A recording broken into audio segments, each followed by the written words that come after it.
Caplin News is live after Raul Castro is indicted with conspiracy to kill U.S. nationals for his part in the Brothers to the Rescue shootdown. A sad farewell in Venezuela for the mother of a man who died in state custody. A University of South Florida student. There's a lot of smoke in the air, and I slowed down. I got in the middle lane. Killed in a wreck on I-75. And why would senior citizens in South Florida confiscate e-bikes from teens? I couldn't believe that older people in their 70s would act that way. These stories and more coming up on Newsbreak. Hello, South Florida. I'm Janisha Reimer. I'm Gianna Agostino. Today is Thursday, May 21st, 2026. Live from the Lee Caplin School of Journalism and Media in North Miami, this is Caplin News.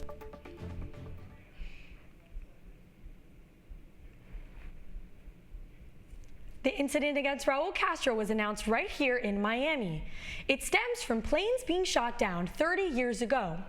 Caplin's Julian Lescano begins our team coverage. The charges stem from the 1996 shootdown of two Brothers to the Rescue planes over international waters, an attack that killed 3 U.S. citizens and 1 resident. Federal prosecutors say Castro, who was Cuba's defense minister at the time, helped order the strike.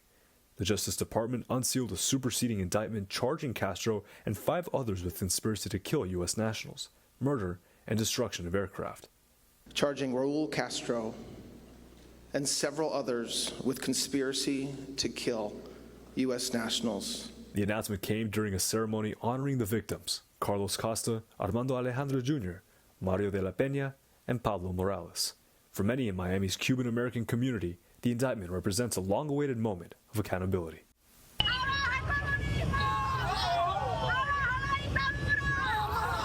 Family members, community leaders, and elected officials packed the Freedom Tower, many calling the move symbolic but necessary. Cuban President Miguel Díaz-Canel condemned the charges, calling them politically motivated. But here in Miami, many see the indictment as a message that the deaths of the 4 pilots have not been forgotten.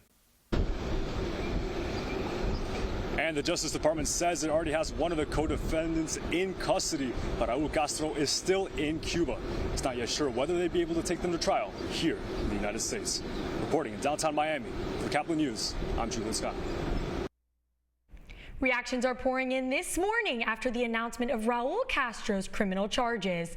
Caplin's Alejandro Marquina has that part of our team coverage.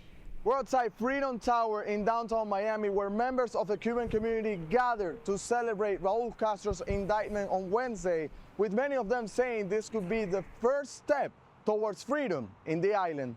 Charging Raul Castro and several others with conspiracy to kill U.S. nationals. A historic day for the Cuban community in South Florida, as dozens took to Miami streets Monday to celebrate former Cuban leader Raul Castro's indictment related to the shootdown of 2 Brothers to the Rescue civilian planes in 1996. This is the first step to achieve the end of the dictatorship and for them to pay for what they've done. Showing their Cuban pride and screaming for justice, for many of them, these charges symbolizes more to the community than just a legal action. This is definitely a step in the right direction. Just the fact that he's being indicted and shown to be a potential, or I know, a criminal, that's a lot. Meanwhile, local officials inside Freedom Tower in downtown Miami say the historic event should serve as a way to tell those inside the island that they are not alone. It's very important that the exiled community could communicate with the people on the island to let them know that we're in this thing together. And many believe the indictment should be just one more step towards freedom. We hope that today doesn't stay just as a symbol, but it's followed through with some quick and decisive action to bring freedom to Cuba. If we could get the Castros out of Cuba, we could have freedom in Cuba. And many of them telling us that they would support a military intervention if needed for the island's freedom. Reporting from downtown Miami, I'm Alejandro Marquina, Caplin News. Stay with Caplin News for continuing coverage of Castro charged. Look for our stories on Newsbreak through social media at Caplin.news and our website, caplinnews.fiu.edu. A family Broken this morning after finding out a son died in state custody. Carmen Teresa died just 10 days after learning that her son Victor Hugo Guerrero had died in state custody last July. The death quickly sparked outrage across Venezuela's capital, with protesters demanding justice and accusing authorities of murder. A house of worship in Central Florida is on edge this morning after acts of graffiti. Leaders of St. Paul Church in Ocala say the vandalism included disturbing messages, racial slurs, and demonic images. The graphic drawings extended from the sanctuary into the classrooms and offices throughout the building. An afternoon of fishing turned into an investigation after a couple tried to steal the bikes of two kids in Palm Beach County.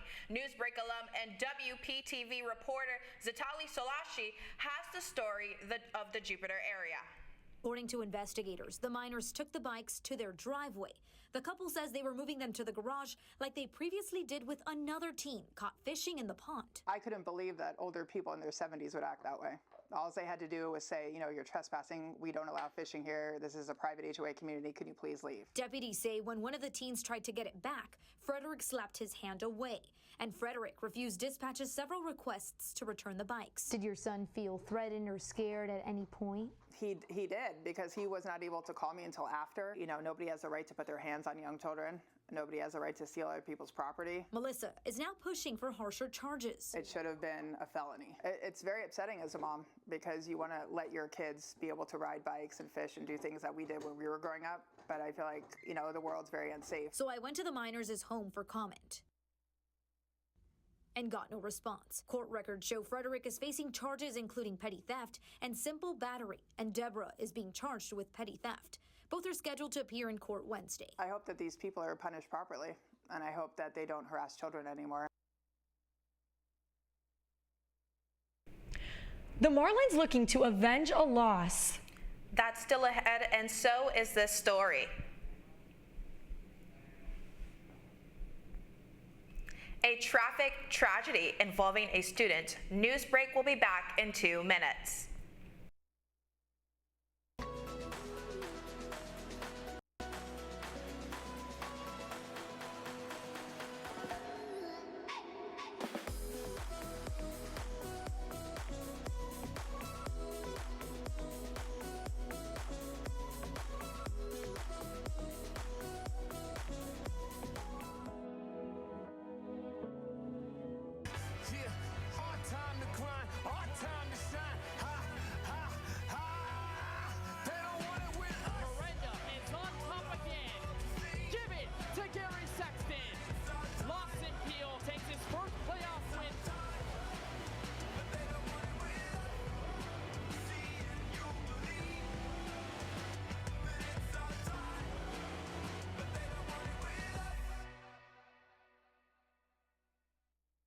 Radcliffe Art and Design Incubator is the velocity accompanying the fellow's rudder, as in a boat. Unless there is movement or action, the planned direction is of little consequence. We encourage the creative ideas into action, and from the experience of doing, we critically assess the feedback, adjust, and set out to rediscover the potentialities of an entrepreneurial mindset.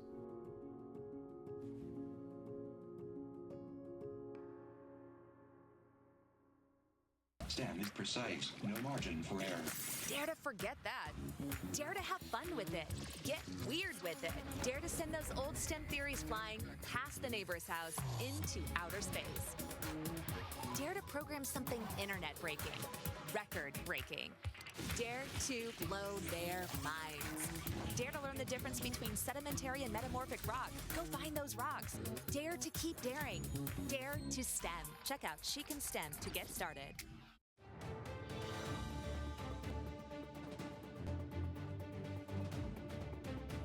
One of the cars was heading the wrong way on I-75 in Charlotte County. It was another young driver who discovered the tragic scene. Flashing lights, debris on the road, and a scene one 19-year-old driver says she will never forget. And when I close my eyes, all I can hear is the scream. Zosha says she was driving north on I-75 just after one Sunday morning when she noticed something unusual. There's a lot of smoke in the air, and I slowed down. I got in the middle lane. That's when I saw a truck in the ditch area. She says she slowed down and saw cars facing the wrong direction, debris everywhere, and people screaming for help. Florida Highway Patrol released this video. Troopers say it shows Olsen making an improper U-turn and driving the wrong way down I-75 moments before the deadly crash. My car was going through all of the debris and everything. And that's when I stopped, and that's when I saw the lady. Lauren Aki, the 21-year-old who died at the scene, was a nursing major at USF about to start her senior year. Her family says she was on her way home from a wedding. They say that they received a text from Lauren saying she was almost home and that she loved them. She would have been a lovely person to get to know, and she's gorgeous. Zosha says the emotional impact has been harder than anything physical. I felt very happy and glad, but then sad as well, because I don't want anybody to go through what the lady went through. One of the victim's former college roommates describes her as the kindest soul she had ever met. So full of life, so kind, and always had the biggest smile. She ended by saying she will be dearly missed.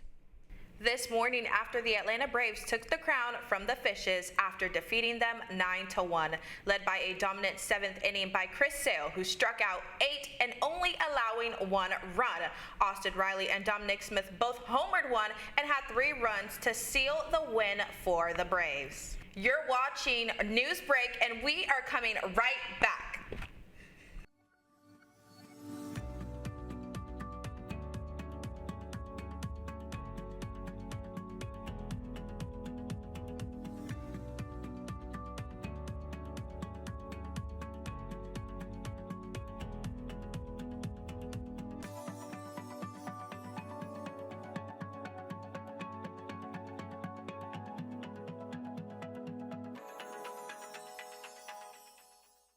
See us dream.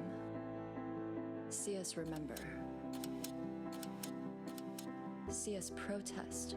You matter. Your feelings matter. Your identity matters. Everything about who you are matters. See us fight back. See us rebuild. See us shatter stereotypes. See us inspire. See us united. See us now. There are 16 million children struggling with hunger in America. That's 1 in 5 daughters, sons, neighbors, and classmates who don't know where their next meal is coming from. Yet billions of pounds of good food go to waste every year. It's time we do something about it. Feeding America is a nationwide network of food banks that helps provide meals to millions of kids and families in need. Visit feedingamerica.org to help them feed even more. Together, we can solve hunger. Together, we're feeding America.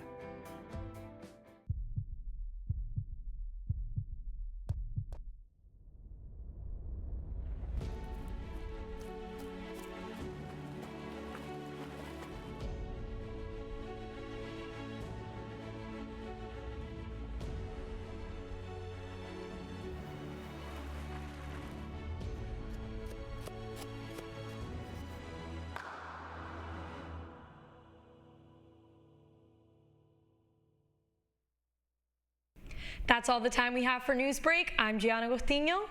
I'm Janice Schreimer. Get more news anytime at caplinnews.fiu.edu.